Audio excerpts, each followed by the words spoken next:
दोस्तों नमस्कार। आज एक बार फिर से मैं आपके लिए एक स्त्री की व्यथा की कहानी लेकर उपस्थित हूँ। इसे ज्यादा से ज्यादा लाइक और शेयर करें, साथ ही चैनल पर पहली बार हैं तो सब्सक्राइब अवश्य कर लें। आइए शुरू करते हैं। बड़ी प्रसिद्ध कहावत है, कहीं की ईंट कहीं का रोड़ा, भानुमति ने कुंभा जोड़ा। इस कहावत में जिस भानुमति का नाम लिया जाता है वह और कोई नहीं, गांधारी पुत्र दुर्योधन की पत्नी थी। महाभारत ग्रंथ में पांडव, कौरवों, कुंती, द्रौपदी, गांधारी समेत कई विशिष्ट पात्रों का बहुत उल्लेख किया गया है, लेकिन इसमें दुर्योधन की पत्नी भानुमति का जिक्र बेहद कम किया गया है। लेकिन ऐसा नहीं है कि दुर्योधन की पत्नी भानुमति का जीवन एक सामान्य स्त्री की भांति गुजरा। भानुमति स्वयं अपने आप में महाभारत का एक विशिष्ट पात्र थी, जिसका अपना एक अलग इतिहास है। बताया जाता है कि भानुमति कंबोज के राजा चित्रांगद की बेटी थी। राजकुमारी भानुमति धरती पर द्रौपदी के बाद सबसे सुंदर महिला थी। बेहद सुंदर, सुशील और चतुर भानुमति वीर अर्जुन से विवाह करना चाहती थी।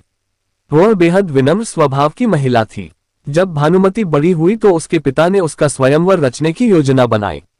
स्वयंवर में सभी क्षत्रियों को निमंत्रित किया गया था। स्वयंवर में दुर्योधन भी अपने मित्र कर्ण के साथ पहुंचा। मन में अर्जुन को पाने की इच्छा रखने वाली भानुमति उसका इंतजार कर रही थी, लेकिन स्वयंवर में अर्जुन नहीं गए। जब पधारे गए क्षत्रियों में से भानुमति अपना वर चुनने को मजबूर थी, तब उसने एक सुंदर युवक को वरमाला पहनाने का निश्चय किया। ये बात दुर्योधन से सहन नहीं हुई और वह उस स्वयंवर के बीच से जबरदस्ती भानुमति को उठा लाया।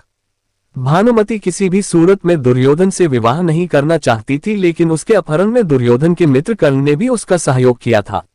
इधर राजा चित्रांगद भी अपनी बेइज्जती के कारण दुर्योधन से बेहद नाराज थे, लेकिन विवश भानुमति दुर्योधन को अपना पति स्वीकारने के अलावा कुछ और नहीं कर सकती थी। समयाकाल में दुर्योधन और भानुमति के दो जुड़वा बच्चे हुए, जिनमें एक पुत्र था और एक पुत्री। भानुमति के पुत्र का नाम लक्ष्मण था, जबकि पुत्री का नाम लक्ष्मणा था। अपनी माता की भांति लक्ष्मणा भी बेहद सुंदर और चतुर बालिका थी। वह बचपन से ही एक वीरांगना की भांति अपना जीवन जीती आई थी। जब वह बड़ी हुई तो एक मित्र के लिहाज से दुर्योधन ने लक्ष्मणा का विवाह कर्ण के पुत्र वृषसेन से करने की योजना बनाई। लक्ष्मणा भी उससे विवाह करना चाहती थी, लेकिन कुरु वंश की गरिमा बनाए रखने के लिए दुर्योधन ने अपनी पुत्री के लिए एक कदम स्वयंवर का आयोजन किया, जिसमें पहले से ही ये तय कर दिया गया था कि लक्ष्मणा किसे वरमाला पहनाएगी। योजना अनुसार दुर्योधन ने सभी क्षत्रियों को आमंत्रित किया, लेकिन दुर्योधन की योजना तब विफल हो गई जब कृष्ण पुत्र सांब ने जबरदस्ती लक्ष्मणा से विवाह कर लिया। उसने लक्ष्मणा का अपहरण उसी प्रकार से कर लिया जिस प्रकार से दुर्योधन ने भानुमति का किया था।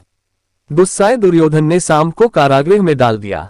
इस बात की जानकारी जब बलराम को लगी, तब गुस्साए बलराम दुर्योधन पर प्रहार करने पहुंचे। बलराम किसी भी सूरत में दुर्योधन को छोड़ने वाले नहीं थे। तभी दुर्योधन अपनी कृष्ण भक्त पत्नी भानुमति के पास पहुंचा, क्योंकि इस गंभीर समस्या से केवल भानुमति ही दुर्योधन को छुड़वा सकती थी। बाद में भानुमति ने बलराम से बातचीत करके विधि विधान पूर्वक लक्ष्मणा की शादी सांब से करने के लिए सभी को मनाया। महाभारत के विकराल युद्ध में भानुमति का पुत्र लक्ष्मण अर्जुन पुत्र अभिमन्यु से युद्ध करते हुए वीरगति को प्राप्त हो गया था। अंत में भानुमति का पति दुर्योधन भीम के हाथों मारा गया था। जब युद्ध समाप्त हो गया और जनजीवन सामान्य रुख अपनाने लगा, तब भानुमति ने कुछ ऐसा किया कि वह ऐतिहासिक हो गया। दरअसल युद्ध समाप्ति के कुछ समय पश्चात भानुमति ने अर्जुन से पुनर्विवाह करने की इच्छा जाहिर की। उस समय ऐसा नियम था कि विवाह करने से दो पक्षों के बीच का बैर समाप्त समझा जाता था। भानुमति ने यह फैसला इसलिए सुनाया क्योंकि वह सदा सदा के लिए कौरवों और पांडवों का वह बैर समाप्त करना चाहती थी जो भयंकर नरसंहार लेकर आया था। वह पूरे परिवार को एक बार फिर एक साथ लाना चाहती थी। अर्जुन ने भी भानुमति का ये प्रस्ताव स्वीकार किया और उसे अपनी 8वीं पत्नी के रूप में अपनाया।